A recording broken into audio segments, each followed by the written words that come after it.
bênção para os irmãos, para todas as famílias da terra, da qual fomos chamados em Abraão para sermos uma bênção. Amém? Compartilhe aí conosco em nome de Jesus. Thank you.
Deus. E é por isso que estamos aqui, porque a graça nos alcançou. Amém? Não estamos aqui por nosso próprio mérito, porque escolhemos esse caminho, porque entendemos por conta própria, nada disso. A Escritura diz que todos nós estávamos sem entendimento, todos nós estávamos apartados de Deus, né? Mas pela graça Ele nos aproximou de Cristo, mediante o sangue da nova e eterna aliança. Glória a Deus! Prontos aí? Então estou aqui também pronto para receber dos irmãos, de você que queira deixar alguma pergunta, alguma dúvida, ou deixar alguma colocação que você, da maneira como você entende, da maneira como você compreende. Amém? Nós estamos aqui querendo compartilhar esse assunto tão importante, porque o princípio da sabedoria é o temor do Senhor. E a partir do momento que cada um de nós toma a Escritura sem esse temor, nós vamos apenas ler um livro bom, um livro importante, o mais importante do mundo, com certeza, mas apenas um livro, porque a palavra de Deus, a verdadeira palavra de Deus, é o próprio Deus, tá bem? Quer ler comigo um texto? Enquanto você prepara a sua pergunta, enquanto você prepara a sua questão, glória a Deus, leia comigo um texto que está no Evangelho de João, no capítulo 1.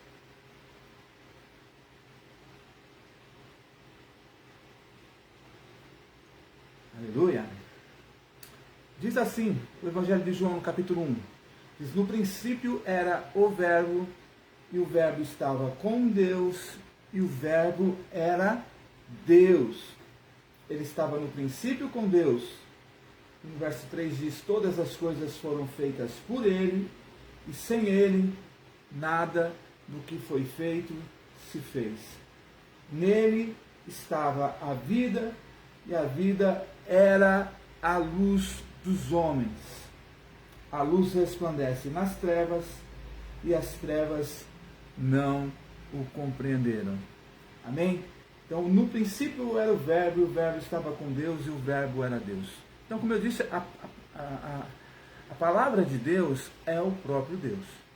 A Bíblia, é o livro que tem lá 66 livros, não é um compêndio, de 66 livros, escritos num período histórico aí de 2.000 a 2.500 anos, por mais de 30 autores diferentes, né? Pessoas de níveis culturais diferentes, níveis intelectuais diferentes, pessoas que tiveram sua experiência com Deus e relataram a partir da sua visão, né, a sua experiência com Deus, o seu processo de vida com Deus, para que essa inspiração dada por Deus, essa motivação que Deus colocou no coração deles, servisse de um indicativo, de uma testificação a respeito do que esse livro realmente quer falar. E ele quer falar do quê? Ele quer falar do Cristo. Ele quer falar a partir das experiências diversas, quer falar e apontar apenas para o Cristo de Deus. Aquele que deu a sua vida por nós, não na cruz, mas antes da fundação do mundo. Amém? Antes da fundação do mundo, o Cordeiro já foi imolado para que a história da redenção de Deus entrasse na história dos homens. E assim, então, nós pudéssemos conhecer a Deus, conhecer os seus propósitos eternos e desfrutar do seu amor todos os dias da nossa vida. Estão compreendendo? Então, o verdadeiro Deus é a verdadeira palavra de Deus. A palavra de Deus não é um livro, a palavra de Deus é uma pessoa. E é a partir dessa pessoa que nós devemos ler o livro. Quando nós lemos o livro, a partir da pessoa do Cristo, não apenas do Jesus histórico, mas da pessoa do Cristo, porque você deve estar perguntando, mas não é a mesma coisa? O Jesus histórico, o homem que viveu e o Cristo, eles estão dentro da história de Deus, centrando tudo no Cristo, o Cristo ressurreto, o Deus vivo, ok? Quem é o Verbo? É o próprio Deus. É o próprio Deus. O Verbo não é o Filho, mas o Filho é Deus. O Pai é Deus. O Espírito Santo é o Deus. E o mesmo Deus, o mesmo e o único Deus, que se manifestaram a nós desta forma para que pudéssemos ter o entendimento correto das coisas e assim pudéssemos ter a fé necessária para que, no nome de Jesus, a gente pudesse desfrutar do seu propósito eterno. Amém? Vocês compreendem isso? Glória a Deus, glória a Deus. Então, por meio do verbo, então nós vamos conhecer a Deus. Olha aí, João, capítulo 1. A partir do verso 14 agora. Tá calor aqui, eu pedi para ele acender o ventilador pra gente. Obrigado, filho. Deixa no mínimo. Isso, obrigado. Obrigado, filho, ajudou bastante. Está muito quente aqui, gente, muito quente. Vamos lá, João, Evangelho de João, no capítulo 1, do verso 14 em diante. E o verbo, quem é o verbo? É Deus. É o Filho, é Deus. É o Pai, é Deus. É o Espírito, é Deus. É o único Deus. Não são três deuses, nem três pessoas. É um único Deus. Um único Deus. O verbo se fez carne e habitou aonde? Habitou entre nós. Especificamente, o povo judeu, da qual ele veio em sua descendência. Tudo isso para se cumprir tudo aquilo que é dito, né, nas Escrituras, através dele. Cristo é o centro de toda a história. Cristo é o testemunho da história relatada na Bíblia. Então, está aqui, vamos ler de novo. E o verbo se fez carne e habitou entre nós, e vimos a sua glória, como a glória do unigênito do Pai, cheio de graça e de verdade. Amém? Então veja, a palavra é o próprio Deus. E essa palavra, ela se revela também na humanidade de Jesus, né? E traz a nós a plena interpretação desse livro, para que possamos, através dele, nos achegar a Deus de uma forma correta e coerente. Amém? Sem extravios de pensamento com relação àquilo que é a verdade. Olha o verso 16 agora. Diz assim: porque a lei foi dada por Moisés, mas a graça e a verdade vieram por Jesus Cristo. Glória a Deus. 17, 18. Deus nunca foi visto, olha, Deus nunca foi visto por alguém, o Filho unigênito, que é o Verbo encarnado, né? Esse é o que está no seio do Pai, falando da intimidade, da comunhão e do conhecimento que ele tem a respeito do Pai.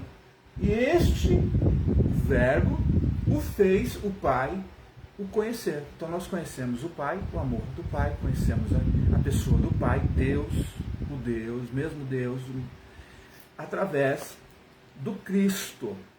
E quando a gente fala do Cristo, eu quero que você entenda que nós não estamos limitando o Cristo à sua experiência humana. Nós estamos declarando que o Cristo é a expressão do amor de Deus, para que por meio dele, e é isso que João está escrevendo aqui, por meio dele possamos conhecer a Deus, não apenas como Deus, o Criador, o Poderoso, mas como o Pai. E assim como Cristo veio do seio do Pai, quer dizer, na intimidade, ele nos leva também a participar desta intimidade e conhecer o amor do Pai. Amém? Amém. Isso é a revelação clara que o apóstolo João traz no seu primeiro capítulo a respeito de quem é, né, a verdadeira palavra de Deus. Vocês estão entendendo?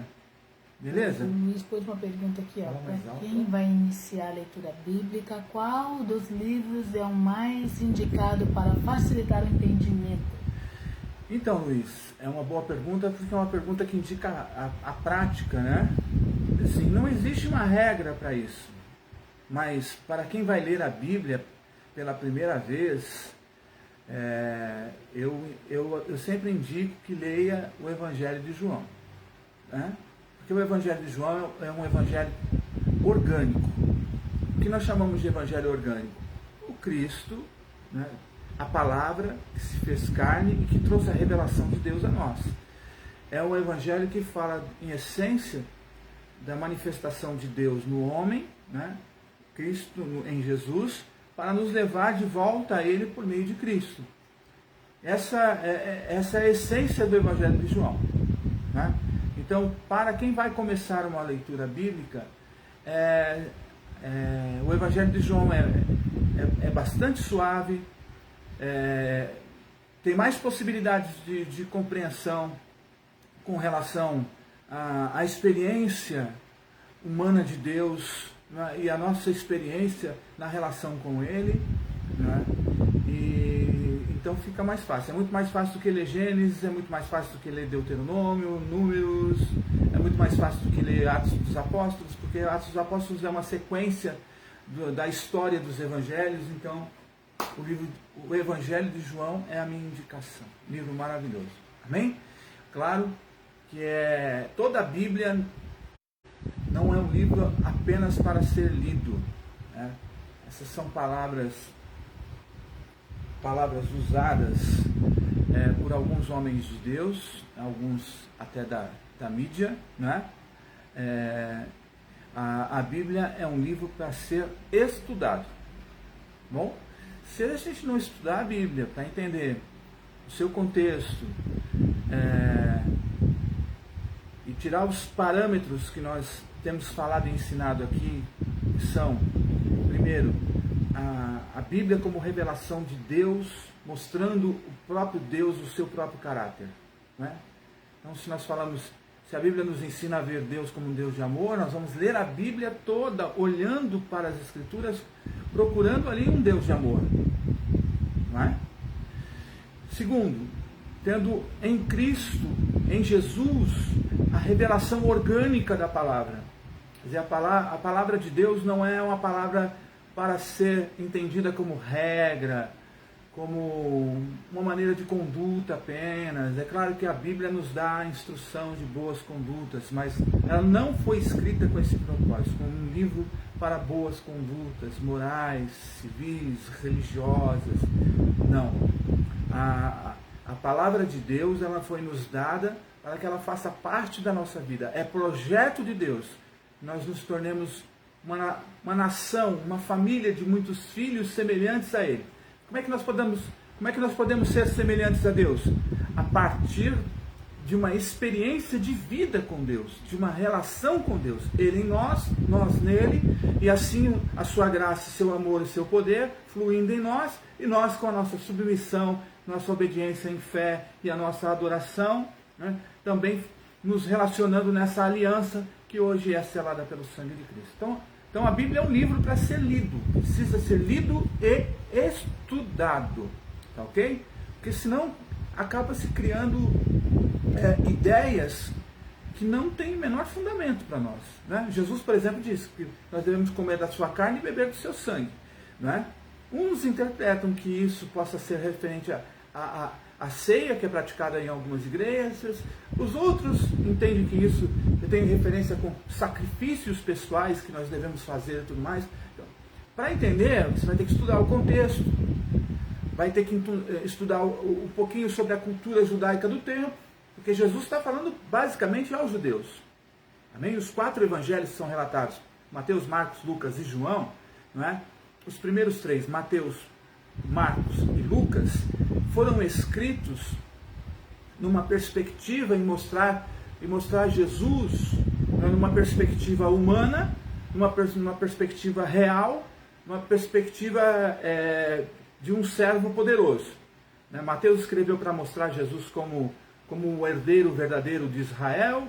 Depois você tem Marcos que escreve para mostrar Jesus como um servo poderoso. Você tem Lucas escrevendo, mostrando Jesus, um Deus incrível, sensacional, né, na perspectiva de um médico, um Deus que cuida de detalhes específicos das questões humanas. E em João você tem uma perspectiva mais espiritual. Tudo isso, né, falando dos 4 evangelhos, que é a história, né, que é o relato histórico da encarnação do Verbo, a encarnação de Deus no homem e da sua experiência com os homens, certo? Então você tem uma leitura histórica desses livros, tem ali as experiências, os milagres, o que está escrito ali é tudo que Deus pode fazer. Claro que Deus pode fazer milagres, pode fazer acontecer coisas extraordinárias, mas muitas das conversas, das relações, até das profecias trazidas por Jesus nos relatos históricos dos livros, desses 4 livros, tinha uma relação muito maior com os judeus, porque ele veio para os que eram seus, e os seus, não veio apenas para os judeus, é claro, né? Mas no sentido histórico, no sentido de cumprimento do processo de Deus com Israel, que era foi o povo escolhido para levar o testemunho da verdade, mas eles se desviaram da verdade como todos, não é? Então Jesus vem para finalizar isso, trazendo sua graça e amor para o povo de Israel, não é? E é claro que lá na cruz, quando ele morre pelos nossos pecados, ele morre por todos, ele morre para trazer salvação a todos quantos Deus assim determinar no seu propósito eterno. Tem uma perguntinha aqui, ó. O irmão Luiz pergunta: o irmão acredita que Maria Madalena também tenha escrito algo sobre as boas novas? Opa, tem sim, Maria Madalena tem sim. Inclusive eu tenho aqui, guardado em algum lugar aqui, alguns trechos do Evangelho de Maria Madalena, né?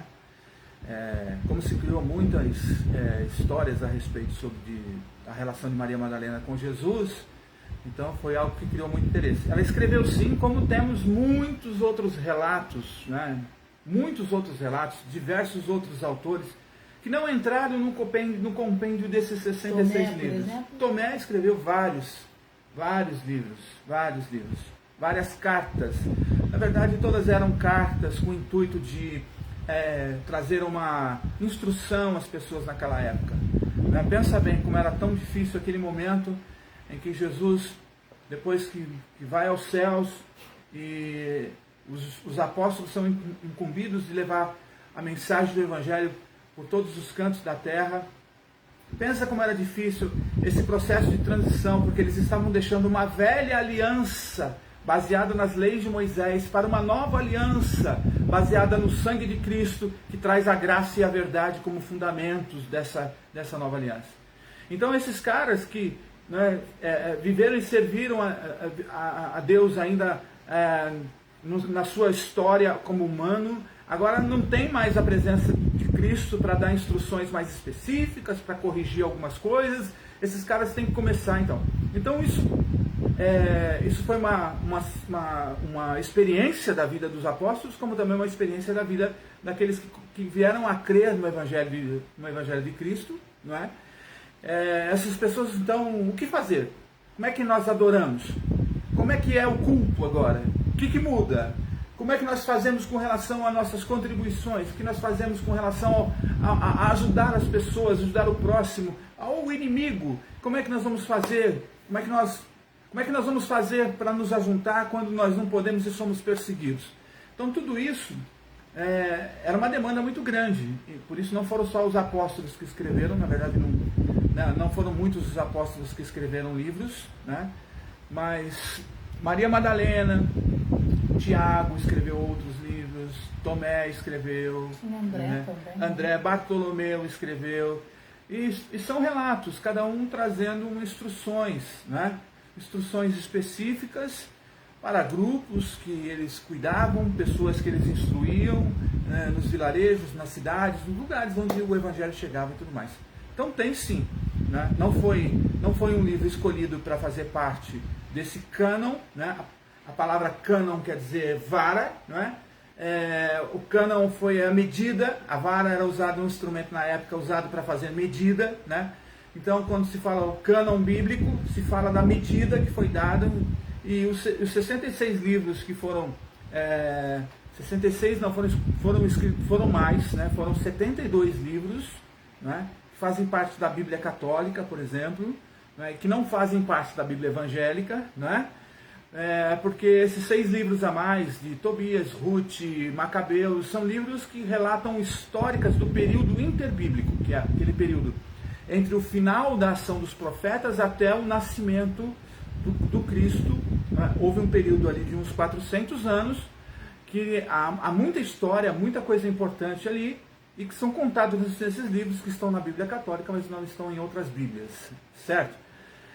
O importante é a gente entender que o que a gente tem na mão hoje, os livros, 66 livros que nós temos na mão hoje, de Gênesis a Apocalipse, eles são suficientes para nós termos consciência disso que nós estamos falando aqui hoje, de que a verdadeira palavra de Deus é o próprio Deus, de que a verdadeira palavra de Deus não é um texto para ficar num livro, mas a verdadeira palavra de Deus é aquela que foi escrita nas tábuas do nosso coração.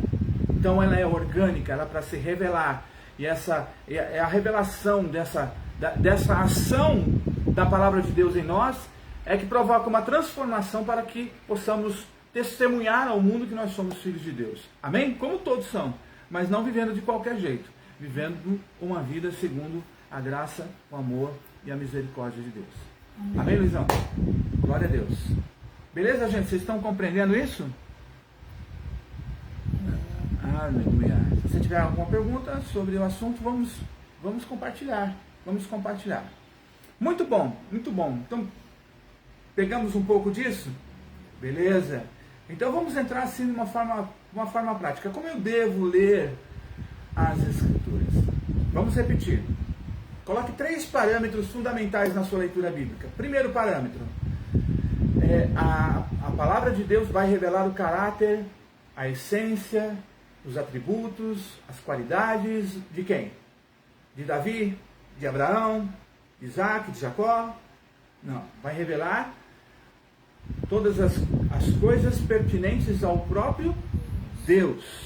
Ok? Então, se você entende que Deus é um Deus de amor, você vai ler as Escrituras fazendo a interpretação de um Deus verdadeiramente que ama. Amém?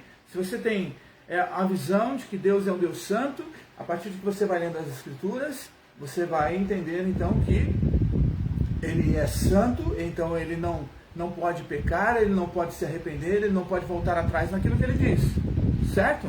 Tudo isso é importante. Nós não temos um texto nas Escrituras que diz que Deus se arrependeu, né, de ter feito o homem.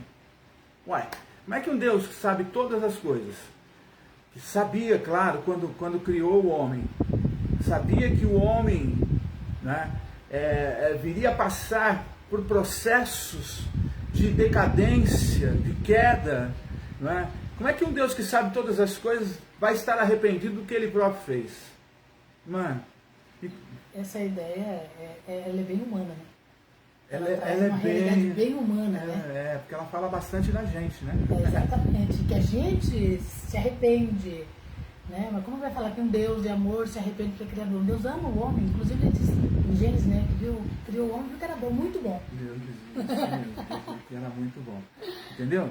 Então precisa ler as Escrituras a partir dessa ótica. Então esse primeiro parâmetro não é uma regra que eu estou colocando, mas é um parâmetro, né? Uma linha para ajustar o pensamento.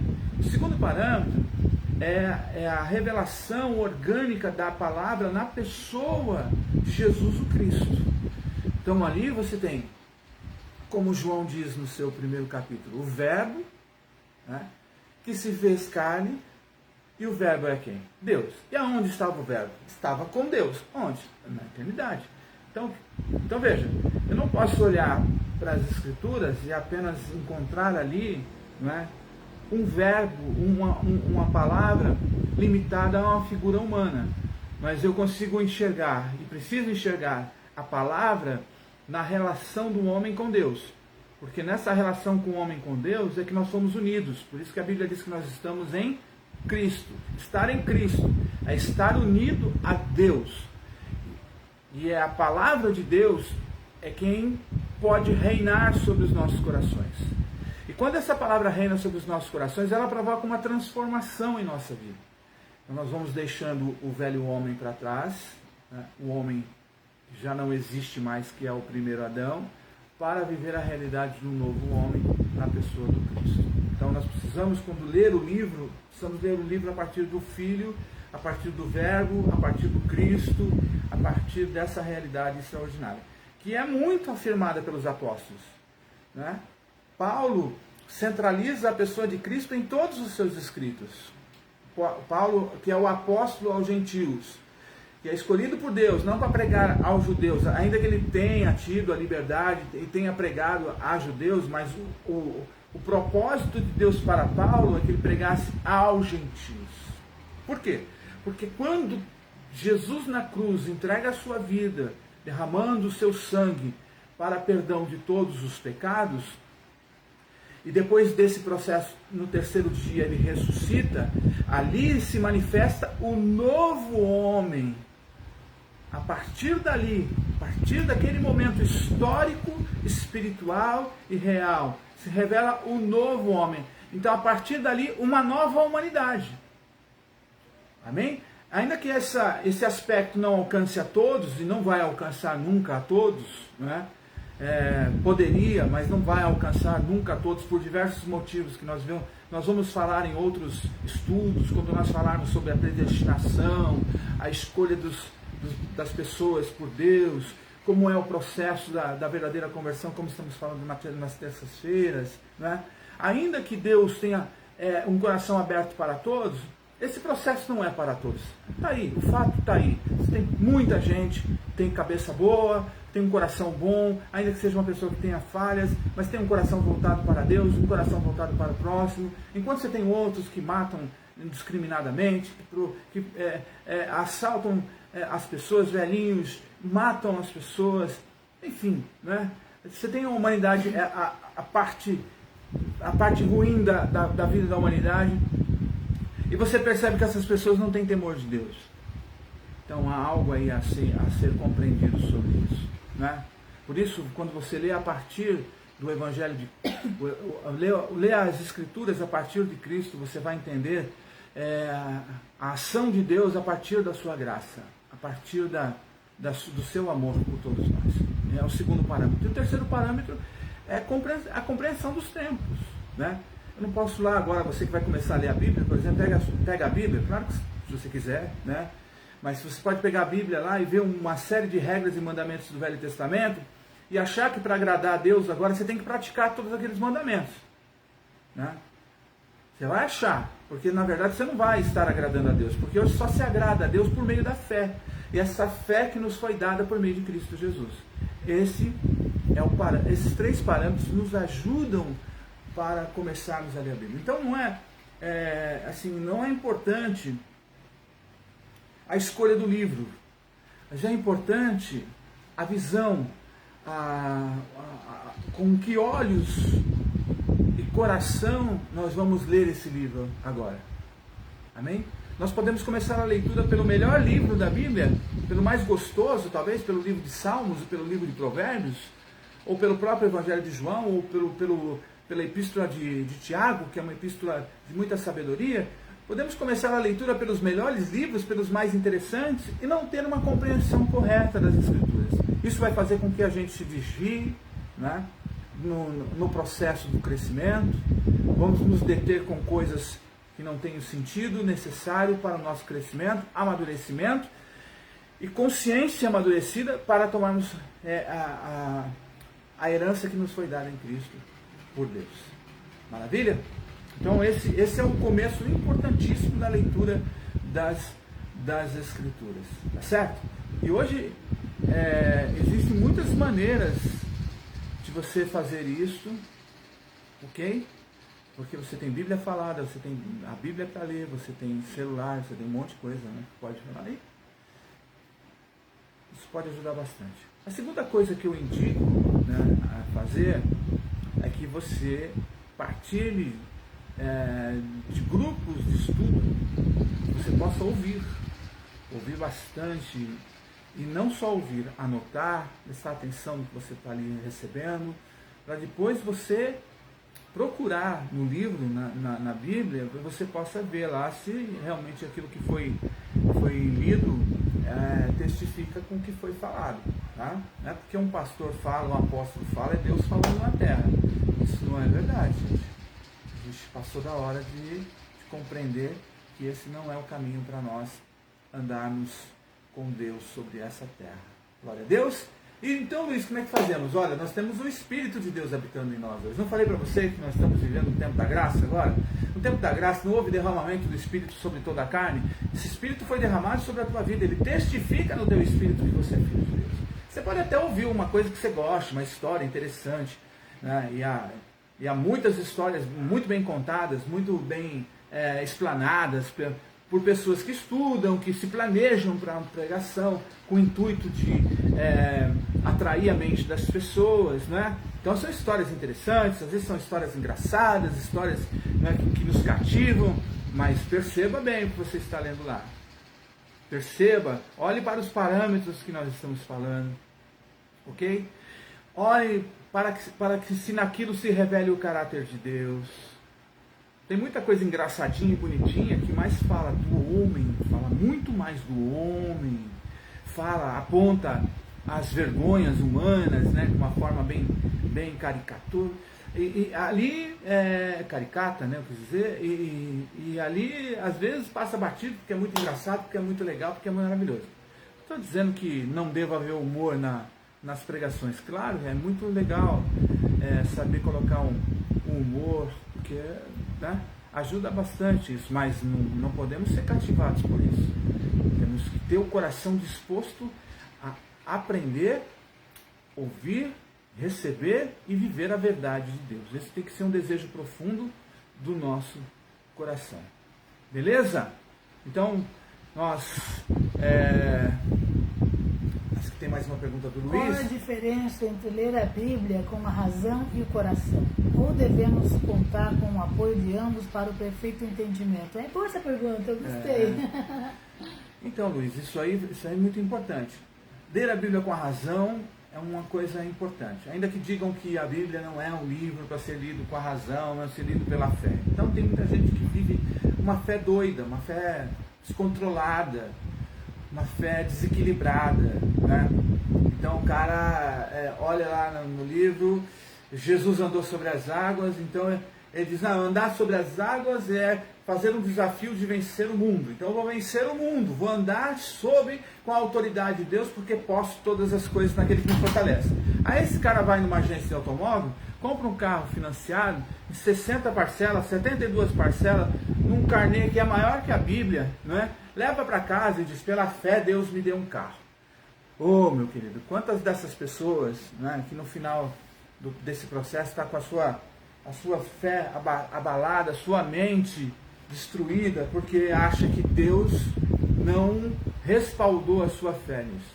Então, não leu a Bíblia com a razão. Né? Não foi racional, né? Não foi racional. E Paulo diz isso lá em Romanos capítulo 12, que agora, a partir de agora, o culto a Deus é racional. A leitura também é racional. Não é? A leitura também é racional. A razão, ela não é uma inimiga de Deus. Ela pode se tornar, claro, quando eu queira levar todas as coisas apenas para o crivo da razão. A razão não é inimigo de Deus, a não ser que eu faça dela um inimigo de Deus. Então ela será em mim um diabo, né, a ser opositor às coisas de Deus. Mas enquanto minha razão estiver consagrada, que estiver oferecida e aberta à correção de Deus, ela se torna um instrumento importante, porque ela vai ajudar o Espírito a nos dar o equilíbrio necessário para que a gente possa crescer na nossa vida de fé. E o coração, a gente pode entender que é a sensibilidade, né? O coração, a sensibilidade. Eu não gosto muito da questão de ser emocionado pela Bíblia. Eu não gosto muito dessa questão de ser emocionado. Eu acho que a emoção, ela acaba sendo... ela atropela, né? Ela acaba sendo um entorpecente nos momentos em que eu devo equilibrar. Agora, também se eu não tiver emoção, você é um cara de pedra. Né? Vai falar de amor para mim, vai ser a mesma coisa. Vai falar de paz para mim, vai ser a mesma coisa. Então, tudo quanto é equilibrado, quanto tem medida correta, faz muito bem. Deus nos criou, né? Deus nos criou para ter razão, emoção, química. Nós temos reações orgânicas a partir de coisas que nós recebemos, principalmente aquelas que falam ao nosso coração, né? O que nós não podemos é ser guiados por isso. Eu fui no culto ontem, a palavra foi tão boa, eu chorei, eu me emocionei, que Deus falou tanto comigo, aleluia. Isso, olha, que maravilhoso que tenha provocado uma sensibilidade em você, mas Precisa-se da razão para entender o quanto a emoção não supervalorizou questões. Assim como eu preciso do Espírito para que governe a minha razão, para que a minha razão não me torne, né, uma pessoa endurecida ou egolátrica, onde o meu ego vai falar mais forte do que todas as coisas. Então acredito que nós precisamos, primeiro, entender como é a Bíblia, a palavra de Deus, como é a palavra de Deus, como é a palavra de Deus, o próprio Deus, e Deus é Espírito. A minha relação com a Escritura é espiritual, certo? Só que eu não sou um anjo, não sou um ser desencarnado. Eu sou um homem, eu tenho espírito, alma e corpo. Então eu preciso que haja um equilíbrio dessas três, né, dessas três dimensões do meu ser, para que assim eu possa ter fé quando eu leio as Escrituras. Não posso ser cético. Ah, não houve, o mar não se abriu. Pô, não sei se você não estava lá, não é? Então não dá para, porque o vento que soprou, não sei. Primeiro você tem que ler a Bíblia com fé, certo? É a primeira, porque é a única forma de ter relação com o espiritual. Segundo, a sua leitura bíblica deve ser um culto racional, não um culto emocional, histérico, de choro. Eu conheço muita gente que chora no outro dia, está pior do que estava no dia anterior, né? Culto racional, Romanos capítulo 12, tá certo? Pois em terceiro, deve ser uma expressão orgânica, porque se eu recebo a palavra de Deus e essa palavra de Deus não vive em mim, é porque eu não estou permitindo. Eu estou vivendo fora do reino de Deus, como nós falamos na terça-feira. Eu estou vivendo fora. Ah, mas eu falo de Cristo, eu vou à igreja. Não, tem muita gente que vive assim e vive fora do reino de Deus. Essa palavra não vive em você. Como é que eu sei que ela não vive? Quando ela não é um com você. Paulo diz em Coríntios que aquele que se une a Deus é um só espírito com ele. Então é um pensamento, é um entendimento. Ainda que tenha tentações, que venham as tentações, venham as dúvidas. Opa, virão sim, mas elas não governarão sobre a tua vida. Amém? Porque agora somos governados pelo poder do Cristo. E quando nós recorremos ao poder do Cristo, esse poder é real, ele não é um poder de mentirinha. Ok? Então acredito que assim nós vamos buscar, nós vamos ter uma atitude, né? Eu acho que a razão, emoção, fé e vivência é a atitude que o mundo precisa ver de quem realmente lê a Bíblia como um livro, um livro onde nós, por meio de Cristo, podemos enxergar a Deus. Glória a Deus. Amém? Acho que nós vamos ficando por aqui, a gente vai falando bastante. E vai ficando muita coisa para ser absorvida. Vocês estão entendendo? Glória a Deus. Se você quiser, você pode repassar isso para outras pessoas. Queremos desafiar, nós estamos apenas na segunda sexta-feira, né, desses nossos encontros. Né? Eu sei que não tenho a pretensão no meu coração de desfazer a agenda das pessoas que já têm os seus, às vezes, a sua organização social, né? Às vezes nas sextas-feiras querem aí um happy hour, um encontro com os amigos, uma visita familiar. Ah, agora tem o culto do pastor Luiz. Não tem nada a ver isso, meu irmão. Eu quero que seja uma resposta do coração, assim como nós falamos agora da pergunta do Luiz Roberto, importantíssima. Seja uma resposta do coração, do interesse de realmente, né, conhecer a verdade, experimentar essa verdade de vida organicamente, ver esta verdade claramente nas Escrituras, ainda que isso conteste o que uma novela diz, o que um bispo diz, o que um apóstolo diz, e que assim por diante. Tá bem? Sem desmerecer a imagem de ninguém, né? Porque Deus não vai ser vencido por nenhum homem. Se tem algum homem que acha que já achou toda a verdade, que sabe mais do que Deus, ele está aí ele está numa peleja com o próprio Deus no sentido de pensamentos. Deus é inesgotável. Deus é um rio de águas vivas que não tem começo nem fim, gente. É águas caudulentas de vida, água que rega, que traz fruto bom, que traz alimento, que traz cura, que traz fortalecimento.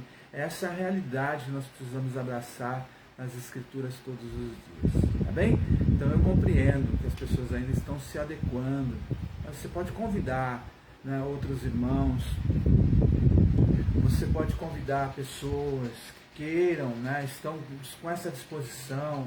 Ah, eu não conheço ninguém. Aí olha, aí é que entra a oração, né? Vamos orar a Deus. Senhor, nos mostre pessoas que estão aí clamando, né? Nos faz para elas respostas de oração, né? E eu não estou dizendo que ela ouvir aqui será uma resposta de oração para ela. Pode ser que sim, de uma forma direta, mas pode ser que agregue a ela nesse processo do seu crescimento, do seu fortalecimento espiritual. Beleza, gente? Então nós ficamos por aqui, oramos para que Deus abençoe sua vida, fortalecendo. Luiz, não precisa agradecer não, é uma bênção a gente poder estar aqui. Para nós também é uma oportunidade de a gente falar e deixar com que, né, Deus vá renovando a nossa compreensão, aperfeiçoando a nossa compreensão todos os dias. A minha satisfação é essa, de viver essa vivência com Deus é a minha satisfação, e ter vocês aqui é uma bênção conosco. Ah, vocês que vão nos ouvir. Voltou, gente. Então, você que está nos ouvindo, que Deus abençoe sua vida, muito, muito, muito. Tenha um final de semana abençoado em nome de Jesus, com todos os cuidados, amém? Firmes na oração, firmes no comprometimento com Deus. Gastem, invista seu tempo nisto, né? Nós só ganhamos com todas essas coisas. Amém? Deus abençoe você, Deus abençoe sua casa, Deus abençoe toda a sua família, Deus abençoe toda a sua parentela em nome de Jesus. Deus abençoe essa cidade, São Paulo, Deus abençoe o Brasil, que debaixo da graça de Deus, nesse país, possamos ver os pobres assistidos, possamos ver as pessoas mais simples recebendo todo tipo de auxílio. E não fique pensando que é o governo que tem que fazer isso, não. Meu irmão, Deus tem feito chegar recursos na tua mão. Abençoe as pessoas aí em nome de Jesus. Amém. Não espere não alguém bater no vidro do seu carro, na porta da sua casa. Ande com essa consciência, com essa fé, amém? De você poder abençoar o próximo com o pão que Deus tem te dado todos os dias, que é o suficiente para você, toda a sua casa, toda a sua família, e para você repartir com alguém ainda. E isso para a glória de Deus em Cristo Jesus, nosso Senhor. Deus abençoe vocês, hein? Fiquem na paz, uma boa noite, no poder do nome de Jesus Cristo de Deus. Glória a Deus. Tchau, gente.